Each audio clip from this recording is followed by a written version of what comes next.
Bonjour, bienvenue à toutes et à tous. Merci de nous rejoindre sur la série de webinaires Oracle France. Cette série est dédiée à Oracle Cloud Infrastructure.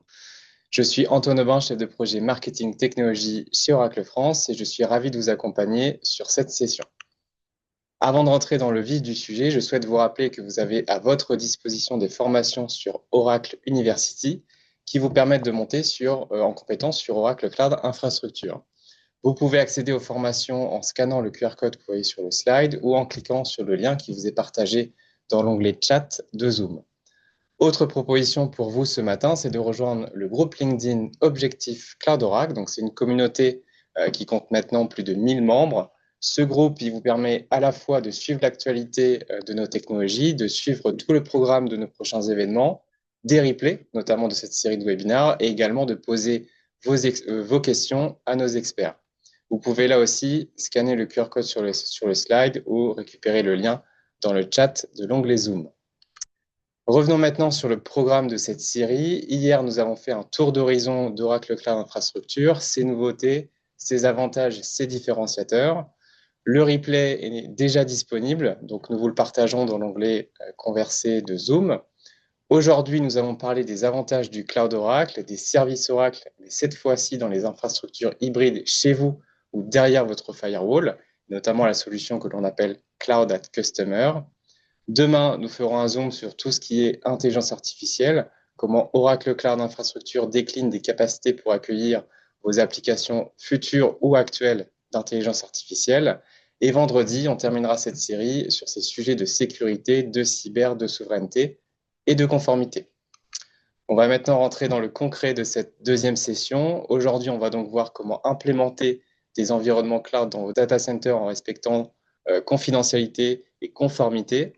Nos experts sont à votre disposition durant la prochaine heure, donc n'hésitez pas à utiliser le bouton Q&R de Zoom pour vous faire parvenir vos questions, vos doutes ou vos réactions. Le slide du Safe Harbor qui atteste que les contenus qui seront traités aujourd'hui n'ont pas valeur de contrat. Et sans plus attendre, je vais vous présenter nos intervenants pour cette matinée. Tout d'abord, nous aurons Chanozum Eredin, qui est e-compte Cloud Engineer chez Oracle France, et Arnaud Adviel, principal e-compte Cloud Engineer chez Oracle France. Arnaud, je te passe la parole. Merci Antoine, bonjour à tous. Donc aujourd'hui, l'objet de cette présentation concerne Compute Cloud at Customer. Son petit nom, c'est C3. Donc en termes d'agenda, on va commencer par le portfolio Oracle de façon assez large. On va en plus s'attarder sur la partie overview de Compute Cloud at Customer. On va aborder également toute la partie workload qu'on va pouvoir faire tourner sur cette infrastructure. Et enfin, on terminera par toute la partie use case. Alors, pour resituer l'offre, il faut savoir que Oracle est aujourd'hui un des acteurs majeurs en termes d'hyperscaler. C'est le quatrième hyperscaler au niveau mondial. Ça s'inscrit dans une évolution depuis la création d'entreprises. Vous connaissez certainement Oracle pour la partie data, SaaS.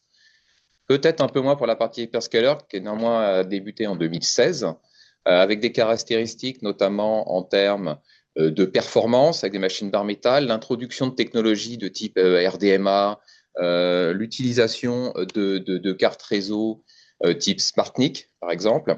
Et plus récemment, vous avez certainement entendu parler de tout le développement autour de l'IA, et qui se fait également donc à l'intérieur de notre offre de cloud. Alors, pour resituer Compute Cloud as Customer, c'est une partie de l'offre OCI Cloud. Ce qu'il faut savoir, c'est que OCI, pour Oracle Cloud Infrastructure, c'est donc l'offre de cloud public de Oracle, donc une offre classique dans le cloud, avec pas moins de 200 régions disponibles à travers le monde aujourd'hui, et la capacité d'amener le cloud directement chez le client, donc avec différentes offres. Donc typiquement, on va être capable de créer directement une région chez nos clients. Donc on va emmener toute la stack OCI chez nos clients. On va avoir la capacité avec Oracle Exadata, ExaCC, pareil, une offre de venir sous forme d'une appliance et d'apporter toute la stack autour de la data et de la base de données chez le client. Et c'est là qu'on voit arriver Compute Cloud at Customer, qui lui va être plus axé sur la partie compute. Et pareillement, on va avoir la capacité d'amener cette solution chez le client. Et tout à droite, l'offre Edge, qui est, elle, pareil, le cloud Oracle qu'on va pouvoir amener sous forme directement d'appliance 1U. Et on va même avoir la capacité d'aller déployer ce type d'appliance directement soit dans une agence ou alors, dans le cas extrême, on va dire dans le coffre d'une voiture, d'un véhicule de l'armée, etc. Voilà. Donc quelque chose d'extrêmement mobile. Donc l'idée, c'est de comprendre sur cette slide qu'aujourd'hui, le cloud Oracle, on peut l'emmener vraiment absolument partout. Donc l'objet de cette présentation, c'est Compute Cloud at Customer, c'est la version X11. Ce qu'il faut comprendre, c'est que c'est une appliance qui se présente sous la forme d'un rack. C'est un rack 42U classique dans lequel on va retrouver du stockage, on va retrouver du compute, du hardware, du réseau et tout un tas d'éléments software qui vont permettre d'apporter toutes les couches de cloud, d'Oracle au niveau software, y compris toute la partie automatisation. L'avantage de cette solution, donc cette solution va être déclinée en deux catégories. Le C3, on va dire classique, qui lui est directement connecté à OCI, dans le cloud public, et une variante C3i pour Isolated, qui elle va être complètement isolée. Je vais y revenir juste après. Et ce qu'il faut comprendre, c'est que dans cette infrastructure, on va se retrouver donc en plus de tous les éléments propres au cloud, on va avoir un mode de fonctionnement qui va être à la consommation, c'est-à-dire que ça va être de la consommation de type OPEX, et on va consommer cette appliance en fonction de ce qu'on va utiliser, tout simplement. Et on va consommer ces éléments sous forme d'universal credit. Donc pour la partie C3 classique, ça va être une extension ni plus ni moins du cloud public, du client, donc son tenante. Et concernant la version Isolated, elle va plus s'orienter vers des cas de figure, on va dire, plutôt bancaires ou militaires, des cas de figure où on cherche à avoir une souveraineté totale. Et ce mode de fonctionnement ne nécessite aucune connexion avec le cloud public. Donc vous êtes vraiment dans un mode complètement isolé, où vos datas sont chez vous, et c'est vous qui les managez. Et pareillement, on va être sous forme d'universal credit. La seule petite différence, c'est qu'on va être sur des charges fixes par jour en fonction des éléments hardware que vous allez utiliser versus la version classique où c'est réellement une facturation à l'OCPU. Alors, je parle d'OCPU, c'est important de connaître les notions d'OCPU. Ce qu'on appelle un OCPU chez Oracle, c'est l'équivalent d'un cœur physique. Et un OCPU va être égal à 2 vCPU pour ceux qui ont l'habitude d'aller consommer chez d'autres cloud providers.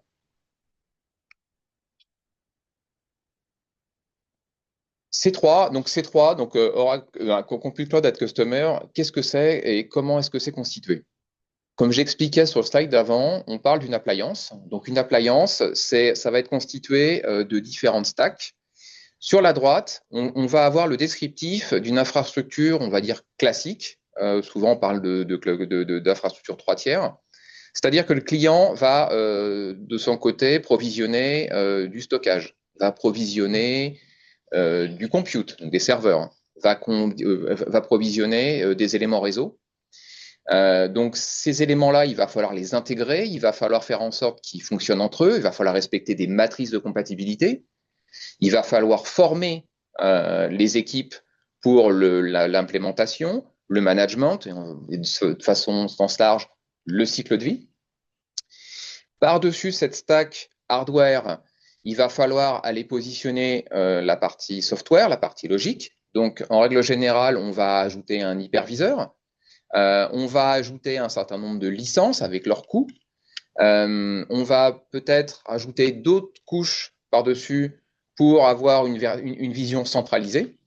Et donc, encore une fois, il va falloir former l'ensemble des équipes à cette stack et il va falloir maintenir dans le temps cette stack, c'est-à-dire que quand je parle de cycle de vie, ça peut être tout simplement un patch de sécurité à appliquer. Quand on va implémenter ce patch de sécurité, il va falloir faire attention à la matrice, faire attention que ça ne vienne pas déranger le fonctionnement d'un élément. Donc, on a une stack qui est assez complexe à mettre en place, qui est complexe à maintenir, complexe à faire évoluer dans le temps, et qui est en règle générale sous forme de CAPEX. Voilà. La solution C3 que l'on propose, c'est réellement une appliance. Donc, dans cette appliance, on va retrouver des mêmes éléments hardware, à la différence qu'on va être sur du stockage Oracle, on va être sur du compute Oracle. La partie réseau va s'appuyer sur le standard du marché, des équipements standards du marché. Donc, rien d'exotique à ce niveau-là. Donc, aucun problème pour aller s'interconnecter avec le backbone. Et on va redescendre toute la stack OCI, donc toute l'IP d'Oracle, c'est-à-dire toute l'intelligence, tout l'automatisme. Et on va pouvoir apporter l'ensemble des services qu'on va avoir en termes de virtualisation, de containers. Je vais y revenir après. L'autre avantage, c'est que cette solution, on l'implémente chez vous d'un seul bloc. Le support est entièrement cohérent, c'est-à-dire que l'ensemble des éléments suivent le même niveau de support. C'est pas comme sur l'infrastructure de droite où potentiellement on va avoir différents niveaux de support, différents SLA, etc. À gauche, on vient avec une brique complète et on va pouvoir donc manager ce C3, soit avec l'interface graphique qu'on connaît sur OCI, ou bien à travers une infrastructure complètement as code, comme on peut également retrouver sur OCI. Donc, ce qu'il faut retenir, c'est qu'on est vraiment sur quelque chose de complètement managé, quelque chose complètement d'implémenté, qu'on va pouvoir manager une seule brique. Alors, qu'est-ce qu'on peut faire avec C3? Ce qu'on va pouvoir faire avec C3, ça va être des services qu'on va proposer autour du compute. Ce que j'appelle le compute, ça va être tout ce qui va être la virtualisation, avec l'ensemble des services de virtualisation, que ce soit les snapshots, la réplication, etc. On va retrouver toute la partie stockage. Donc, quand j'explique stockage, ça va être toute la partie file system, ça va être du block storage, ça va être également de l'object storage. La partie networking, ça va être tout ce qui va être autour des load balancers, firewall, routage. Et également la capacité d'aller implémenter toute la partie container. Ensuite, en termes de flexibilité, de portabilité, on va retrouver tout ce qui est API, tout ce qui est SDK, les toolkits. J'expliquais donc les services block, file et object storage. Et on va également avoir la capacité d'utiliser des shapes pour le déploiement automatisé. Alors, de façon plus détaillée, on va retrouver sur cette slide l'ensemble des services que j'ai énumérés précédemment. Donc, il faut vraiment voir C3 comme une stack globale. Donc, sur la partie, par exemple, user, on va retrouver tout ce qu'on appelle l'IAM, donc tout ce qui va être autour de la gestion des droits d'utilisateur, la gestion des compartiments, des certificats, ça va être tout ce qui va être policy. Donc, on retrouve les mêmes éléments que ce qu'on a dans le cloud public OCI. En termes de device, on va retrouver tout ce qui est dynamic routing gateway. On va avoir tout ce qui est machine virtuelle. Pareil, toute la gestion du network au niveau des adresses listes, par exemple. On va retrouver tout ce qui va être machine virtuelle, comme j'expliquais. FlexVM, ce qu'on appelle FlexVM chez nous, c'est qu'on ne va pas fonctionner sous forme de t-shirt size, comme ce qu'on peut avoir chez d'autres hyperscalers, mais on va vraiment avoir la capacité d'aller sizer les VM comme on le souhaite. Un nombre de CPU, une quantité de RAM spécifique. On va avoir la possibilité, ces VM, de les faire évoluer, de les faire s'agrandir en termes de nombre de CPU, etc. On va retrouver la partie container et également la capacité d'implémenter OpenShift. Donc, cela, je laisserai ma collègue Janozoom tout à l'heure vous expliquer ce qu'on peut faire avec OpenShift sur cette infrastructure. Mais sachez qu'on peut mettre OpenShift si vous avez déjà cette partie-là qui est implémentée chez vous pas besoin d'aller forcément repartir sur un OKE. La partie data, j'en parlais. La partie data, c'est vraiment du storage block avec différents niveaux de performance. Ça va être du file storage. Donc, quand je dis file storage, c'est CIFS, NFS, hein, donc les standards du marché, et de l'object storage. En termes de networking, on retrouve les capacités classiques de networking, le fameux DRG, donc Dynamic Routing Gateway. On implémente également des load balancers, la capacité de gérer la partie DNS, la partie firewalling. On peut implémenter également un bastion pour la partie management sécurisé. On va avoir du Key Vault et du NSG. En termes de sécurité, on est réellement sur ce qu'on appelle du zero trust, c'est-à-dire que de base, l'utilisateur a absolument aucun droit et on va lui donner des droits par rapport à ses fonctions dans l'entreprise, à ce qu'il a besoin de manager, telle ou telle tenante, voilà, donc en fonction de son utilisation. On va retrouver également toute la partie tagging. On va pouvoir faire du tagging sur l'ensemble des éléments pour le management. Les events, et puis bien évidemment la partie Terraform, qui fait partie intégrante hein, de l'offre de cloud pour tout ce qui va être automatisation. En termes de visibilité et d'analytique, on a bien évidemment une couche de monitoring et également de logging. Alors, ce qu'on ne voit pas sur cette slide, c'est qu'on a également la capacité, de faire appel à du marketplace pour un certain nombre d'applications déjà pré-packagées. Et sur la partie droite de cette slide, ce qu'on va voir également, c'est la partie Fast Connect, c'est la capacité à aller réserver de la bande passante et de passer par des lignes spécialisées pour aller raccorder le C3. Donc, typiquement, le C3, comme j'expliquais, est une extension de ce qu'on va avoir sur le cloud public. C3 pourrait être un site de repli, ou C3 peut être backupé directement sur une des régions. Bref, c'est extrêmement flexible. Vous pouvez faire vraiment ce que vous voulez à ce niveau-là. Si je reviens rapidement sur la partie C3I, Isolated, on va retrouver donc l'ensemble de ces éléments. Et encore une fois, je répète, l'idée, c'est d'avoir quelque chose de complètement isolé dans son coin. Et il n'y a vraiment aucune liaison qui va être faite entre cette appliance et le cloud Oracle. Vous êtes vraiment complètement isolé et managé.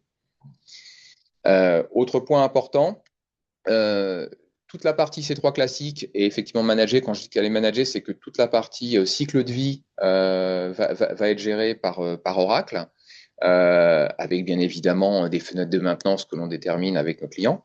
Dans le cadre de C3 Isolated, le client va avoir la possibilité de faire évoluer la solution soit sous forme d'ISO qu'on lui fournit, mais pas par lui-même, ou de faire appel, par exemple, à un prestataire extérieur.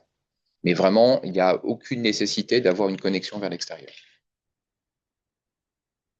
Alors, de façon concrète, qu'est-ce qu'on va pouvoir faire avec ces trois? Alors, j'ai expliqué toute une stack.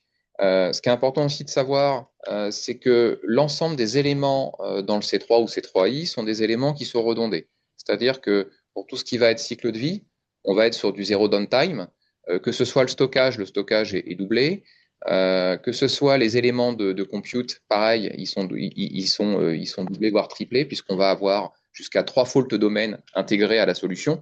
Donc, tout ce qui va être mise à jour, maintenance, panne, un ventilateur, quelque chose comme ça ne va pas nécessiter d'arrêt de la machine. Donc, on est réellement sur des SLA qui sont extrêmement hauts. Qu'est-ce qu'on va pouvoir faire tourner donc sur le C3? Sur le C3, on va pouvoir faire tourner des applications. Donc, tout ce qui va être application qui va être à l'intérieur d'une VM va pouvoir tourner sur le C3. Ça va être du middleware. J'expliquais tout à l'heure, on embarque ce qu'on appelle OKE, donc qui est du Kubernetes. On va pouvoir faire tourner tout ce qui va être autour des containers, tout ce qui est applications, microservices qui vont être sous forme de containers. On va pouvoir les implémenter et les faire tourner dessus. On va pouvoir gérer de l'infrastructure, des data non structurées, pardon, directement dessus, vu qu'on a du stockage, qu'on va également donc avoir de l'object storage. Et on va pouvoir également faire tourner tout ce qui va être analytique. L'intérêt également de C3, j'y reviendrai sur la slide après, c'est qu'on va pouvoir le faire grossir. C'est-à-dire que on a une première brique de base avec un certain nombre d'OCPU, une certaine quantité de stockage, et on a également la capacité d'aller implémenter des GPU. C'est-à-dire qu'on peut avoir un rack d'extension avec du GPU. Donc c'est ce qu'on voit là sur la slide. On va donc pouvoir faire tourner des GPU et en ayant des GPU, on va pouvoir aller faire des workloads de Generative AI. On va pouvoir faire de l'inférence, on va pouvoir faire du RAG agent par exemple. On va également pouvoir aller faire tourner des workloads de fine-tuning, machine learning et tout un tas d'autres langages, large language model qu'on va pouvoir faire tourner dessus. Donc c'est vraiment, il faut le voir, c'est une extension. En termes de management, le management va se faire de façon centralisée. C'est pas je vais manager rack par rack, c'est vraiment vu comme une entité logique. Autre point intéressant, j'ai parlé tout à l'heure en introduction de la partie base de données, data, et notamment de l'appliance ExaCC. Donc ExaCC, pour rappel, c'est notre appliance dédiée à la base de données qu'on vient implémenter chez le client et qui est managée directement via le cloud. Donc, on a prévu avec C3 la capacité d'aller se connecter directement sur un ExaCC, donc l'ExaCC que vous avez dans votre data center. Et avec cet élément-là, on va, parce que souvent on peut avoir des applications qui nécessitent une très faible latence, donc on a besoin d'avoir l'applicatif qui est vraiment à côté de la base de données. Et donc on a une interconnexion qui est possible entre le C3 et l'ExaCC avec ce qu'on appelle un lien direct connect, qui est un lien très haut débit, donc à 800 gigas. Et là, on va pouvoir aller directement s'interconnecter sur l'ExaCC. Et là, encore une fois, on va étendre les capacités de cette stack. Donc, ça va être autour de la DB26 AI aujourd'hui, avec la capacité d'aller faire du vector search, du machine learning sur la DB, du select AI, et tout ce qui va être autour de l'enterprise data. Donc, ce qu'il faut vraiment voir, C3 comme une extension à un ExaCC que vous auriez peut-être déjà. Et vraiment, on va pouvoir construire une stack complète de management. On va manager ça avec la même interface et on va pouvoir faire tourner l'ensemble des workloads de l'entreprise sur cette stack. Alors, en termes d'évolution, j'ai expliqué donc comment était constituée la stack C3, qu'est-ce qu'on pouvait faire tourner sur C3. Maintenant, ce qu'il faut voir, c'est le niveau d'évolutivité du C3. Le C3 va commencer, comme j'expliquais, ce qu'on appelle un single rack. Donc je reviens sur ce que je disais, c'est un rack 42U dans lequel on va avoir donc compute, stockage et des nœuds pour la partie management. La machine débute à 552 cœurs. Donc, je parle vraiment de cœurs physiques, hein, donc vraiment 552 cœurs. On va pouvoir embarquer dessus 6,7 Tera de mémoire et 150 Tera de disque. C'est réellement le ticket d'entrée, donc tous ces éléments sont bien évidemment redondants. Et on va avoir la capacité de pouvoir faire étendre ou moduler cette infrastructure, c'est-à-dire que en fonction de vos besoins, c'est pas quelque chose qui est figé. Si vous avez besoin peut-être des workloads qui sont plus demandeurs en termes de capacité CPU, on va rajouter des nœuds de compute.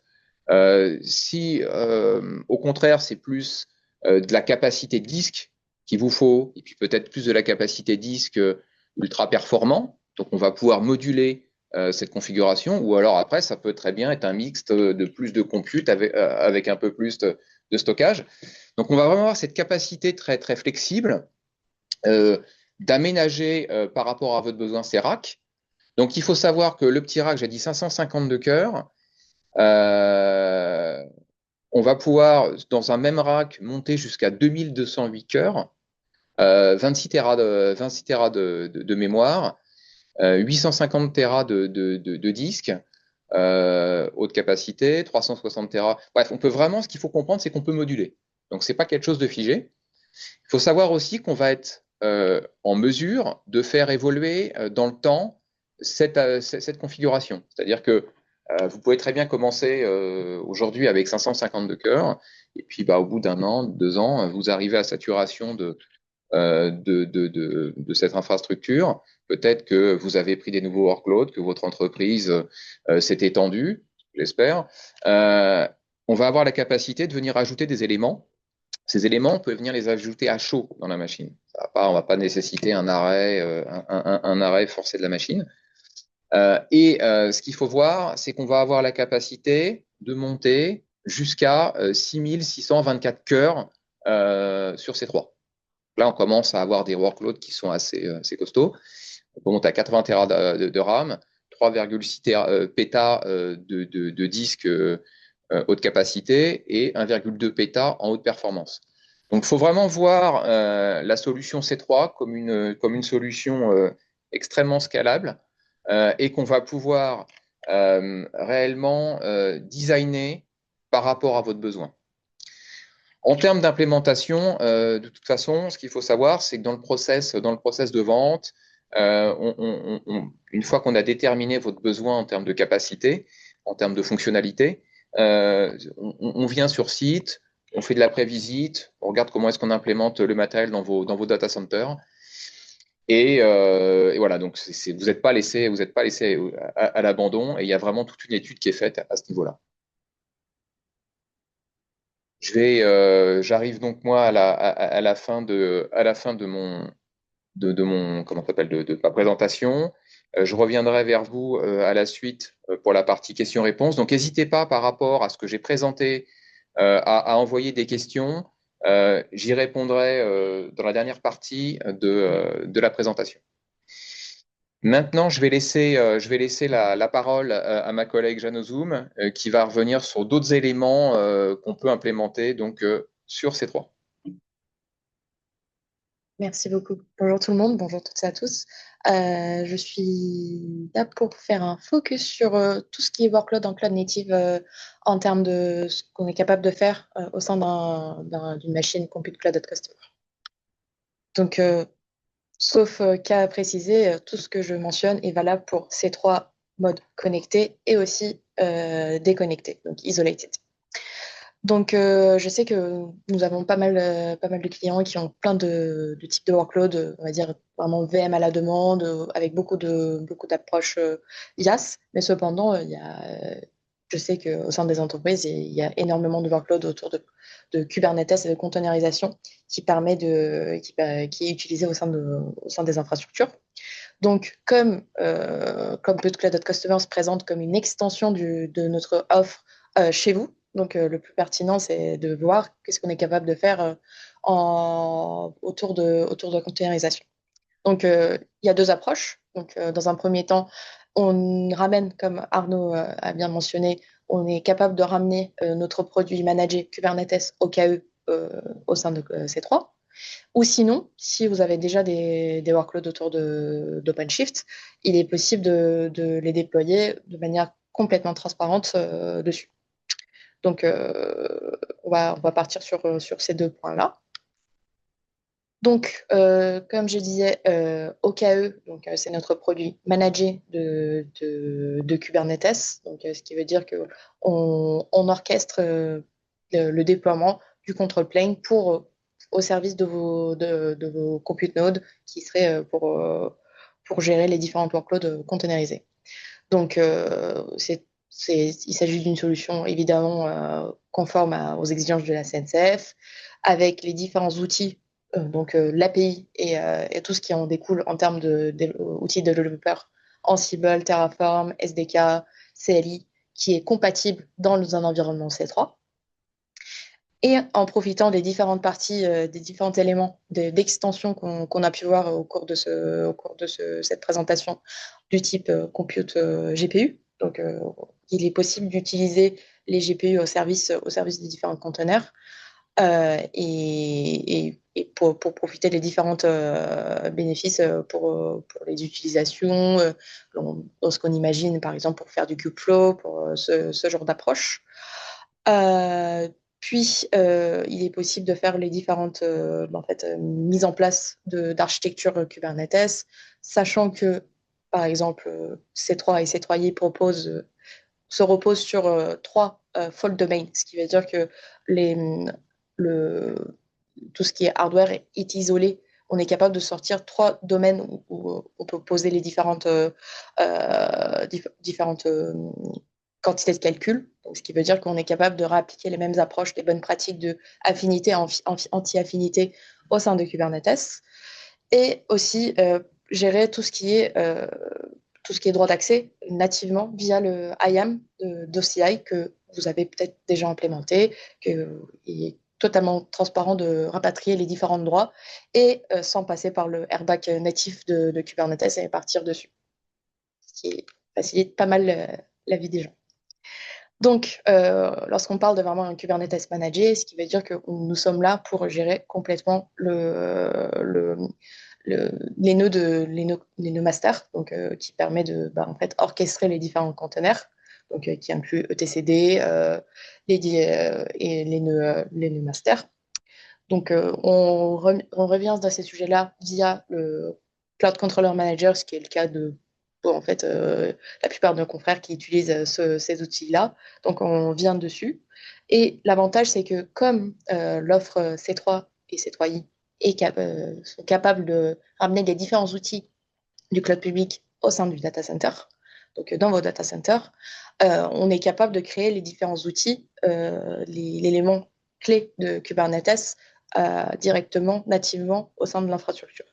Je pense typiquement les volumes persistants ou les claims de volumes persistants, qui est très important lorsqu'on a des applications qui ont besoin des volumes qu'on peut rattacher facilement en file ou en bloc ou en objet. On est capable de réutiliser. C'est lorsqu'on crée la ressource, en fait, Kubernetes crée automatiquement du bloc ou du file ou de l'object.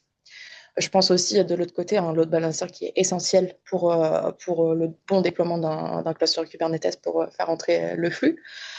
Et lorsqu'on crée un load balancer au sein de Kubernetes, au sein de C3, ça crée un produit load balancer qui nous permet de faire profiter des différents outils du type gestion de TLS, ingress controller qui va se ramener assez rapidement dessus. Et puis, en deuxième temps, lorsqu'il s'agit lorsqu'on a des clusters OpenShift qui sont bien implémentés, qui sont bien présents au sein de votre SI, il est très important de pouvoir faire une migration sans avoir besoin de bouger et modifier et de refactor votre infrastructure. L'avantage, c'est que Compute Cloud Customer est certifié par Red Hat pour déployer des différents workloads OpenShift. Donc, vous ramenez vos licences existantes depuis votre ancienne infrastructure pour pouvoir déployer facilement vos différents environnements au sein de ces trois. Donc, on supporte trois types de sous-produits de OpenShift. Donc, Kubernetes Engine qui est plus orienté vraiment un Kubernetes pur qui est avec des fonctionnalités très simplifiées. Container Platform et Platform Plus qui est plus orienté pour les gens qui utilisent vraiment les outils de management OpenShift et les différents outils du type opérateur qui est assez important dans le cadre de Red Hat OpenShift. Et vous êtes totalement capable de ramener les différentes outils que vous utilisez dans cette infrastructure qui facilite la fluidité de votre environnement et facilite aussi le travail qui doit être fait en amont d'arriver sur C3. Maintenant, je veux passer une autre partie sur comment on peut utiliser Compute Cloud Customer au sein au sein de votre infrastructure en traduisant depuis deux use cases. Donc, dans un premier temps, on peut imaginer un cas de détection de fraude, typiquement bancaire, qui est assez essentiel niveau business pour les différentes entreprises dans le secteur, car il y a il peut y avoir un risque énorme de perte d'argent autour de la fraude, ce qui fait que c'est un sujet essentiel pour avancer, pour avancer on va dire, pour améliorer le service et proposer des nouvelles solutions et ne pas perdre de temps dans la gestion et perdre de l'argent au niveau fraude. Donc, ce qu'on propose, ce qu'on a pu réaliser, c'est en fait, utiliser, profiter en fait, l'extension GPU de Compute Cloud Customer et accélérer l'inférence des modèles IA et l'extraction des caractéristiques en fait, d'un pattern de fraude. Et là, l'avantage, c'est qu'on est capable de tirer profit les outils NVIDIA, vu qu'on se base sur des GPU NVIDIA, avec les frameworks qui seraient hautement optimisés pour la détection de menaces et de la fraude.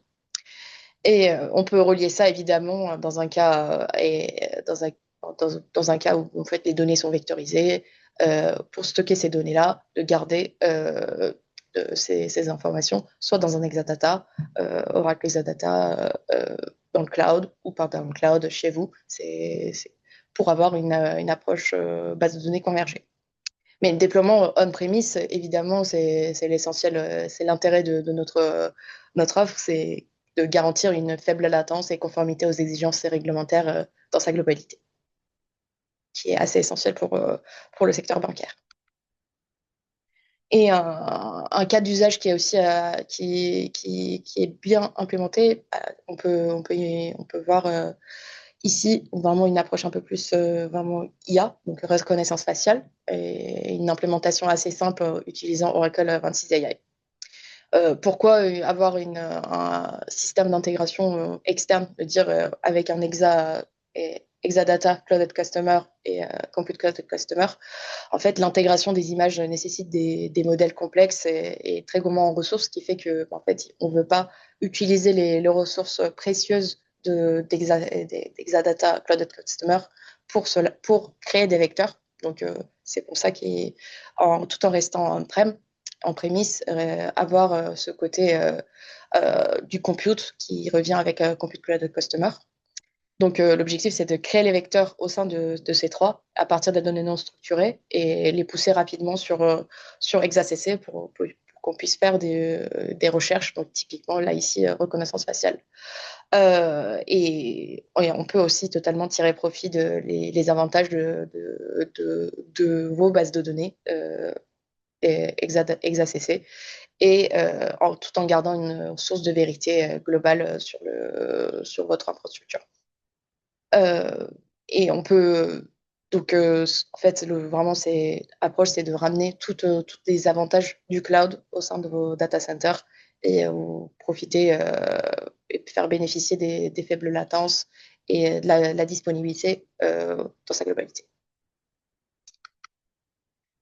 Donc, pour terminer, pour faire un rappel, si vous avez besoin de retenir 2 ou 3 points importants sur Compute Cloud Customer, il faut vraiment voir comme une extension de cloud public chez vous, dans le confort de votre data center, pour proposer un socle assez développé, automatisé et scalable qui peut grandir avec vos besoins au fur et à mesure et qui s'interconnecte très bien avec les différents outils euh, Oracle qui sont déjà chez vous ou même que vous avez déjà du type Exadata Cloud Customer et donner cet ensemble de possibilités pour faire du déploiement cloud native, allant des choses très basiques, des applications monolithiques jusqu'à cloud native. Et on peut passer aux questions. Et Antoine, si... Merci beaucoup. Merci Chanzo, merci Arnaud. Merci à vous deux pour vos explications. Donc, j'invite tout le monde à utiliser l'icône Q&A ou questions-réponses. Donc, n'hésitez pas à mettre vos questions à l'écrit. Avant de passer aux questions-réponses, donc je me permets de vous faire une petite pub pendant ce temps-là sur notre prochain événement du 19 mars, AI World Tour Paris, que vous voyez sur le slide. Donc, n'hésitez pas à vous inscrire dès maintenant et découvrir le programme sur le lien, sur le chat, pardon. Donc, je vais commencer par la première question. Donc, c'est est-ce que ExaCC peut être déconnecté de OCI comme C3? Alors, c'est une bonne question. Alors, à ma connaissance, non. Moi, je suis pas le spécialiste sur ExaCC, mais à ma connaissance, non, on peut pas le déconnecter. Par contre, ce que je sais, c'est on peut néanmoins filtrer les échanges qu'on va avoir entre, on va dire, OCI et les sites clients.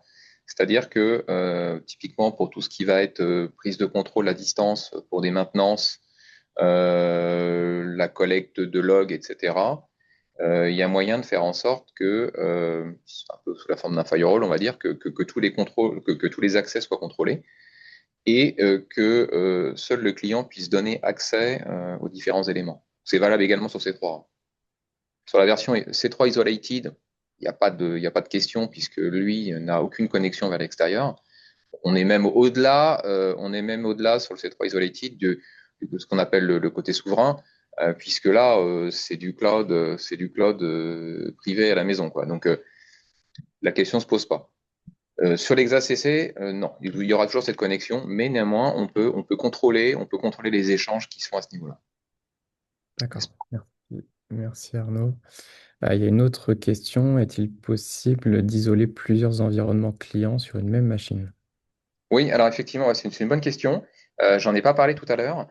Il est tout à fait possible sur un C3 ou C3i de créer plusieurs compartiments parce qu'on peut potentiellement avoir des environnements, je dis n'importe quoi, un environnement de prod, de test, ou bien différents métiers qui vont aller dessus, ou bien même un partenaire qui ferait d'hébergement d'infrastructures pour des clients tiers. On a tout à fait la capacité d'aller compartimenter. Donc c'est tout à fait possible. Donc c'est une fonction native qu'on va retrouver sur C3. D'accord. Merci Arnaud. Alors, il y a une autre question. Comment se font les backups de volume persistant dans le cadre de OKE dans ce cas-là? Je suppose, je pense que c'est pour moi. Donc, en fait, il faut rester dans l'optique d'avoir le même approche que ce que vous avez actuellement. On peut imaginer, par exemple, dans le cas connecté, avoir un outil du type Velero ou Kasten qui permet de refaire des backups du volume persistant et le ramener, par exemple, du stockage objet chez OCI ou même côté Isolated, on peut imaginer en fait faire des backups chez vous. Donc, en fait, vous êtes totalement libre en termes de choix d'outils et arriver sur le bon environnement au besoin. D'accord. Merci. Une autre question. Est-ce qu'un marketplace applicatif est disponible comme sur OCI? Oui, alors effectivement, donc, encore une fois, de bonne question.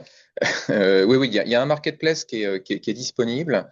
Donc, on a la possibilité directement à partir de C3 avoir l'accès à un certain nombre d'applications, on va dire prépackagées pour être déployées sur C3 et C3i. Euh, Petite nuance entre C3 et C3i. Sur C3, on va être en mesure de pouvoir mettre des applications en mode BIOL. BIOL, hein, c'est en utilisant vos propres licences. Mais également, on a des fonctions qui vont pouvoir être utilisées avec les fameux Universal Credit. Donc, on a quelques fonctions qui fonctionnent comme ça et qui, elles, ne sont pas disponibles en mode Universal Credit sur le C3i, puisqu'encore une fois, le C3i est totalement isolé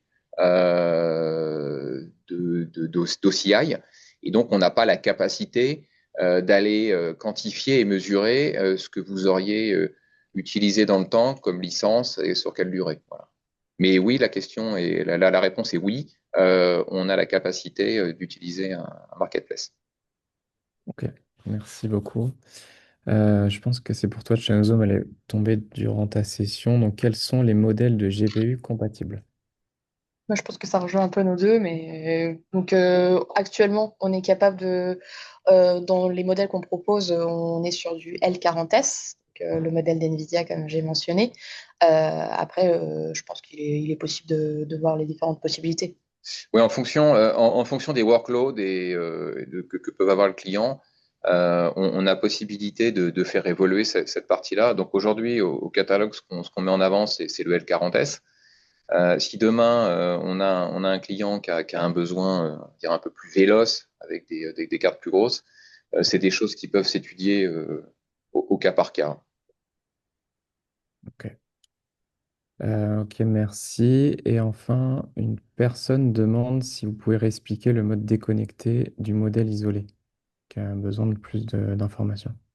Oui, tout à fait. Alors, ce que j'expliquais, c'est qu'effectivement, donc le C3 classique a une interconnexion avec OCI, donc notre cloud public, puisque c'est ni plus ni moins qu'une extension de notre cloud public on-premise chez le client. Euh, on va dire que c'est un mode classique, c'est-à-dire que le client va gérer cette infrastructure directement à partir d'un portail unique, on va dire. Le mode isolated est lui vraiment dédié à des environnements bien stratégiques ou qui nécessitent vraiment d'être totalement isolés de l'extérieur. Donc lui va se manager en local par le client, par un partenaire du client, ou il peut aussi faire appel à Oracle en local, hein, ça va être fonction du client mais du besoin, je veux dire. Mais vraiment, ce qu'il faut comprendre, c'est que, encore une fois, on est au-delà du côté, ce qu'on peut entendre cloud souverain, puisqu'on est vraiment sur une infrastructure chez le client. Il n'y a aucune ouverture vers l'extérieur. C'est vraiment ça, ce côté déconnecté. C'est on vient mettre un morceau du cloud chez vous, mais on va plus être assimilé à du cloud privé, quoi. Voilà. Ok, merci beaucoup. Merci Arnaud. Donc, on va conclure. N'hésitez pas à continuer à poser vos questions. On va y répondre dans la foulée à l'écrit. Mais on va conclure cette session pour aujourd'hui. Donc, à nouveau, merci Janozoom et Arnaud.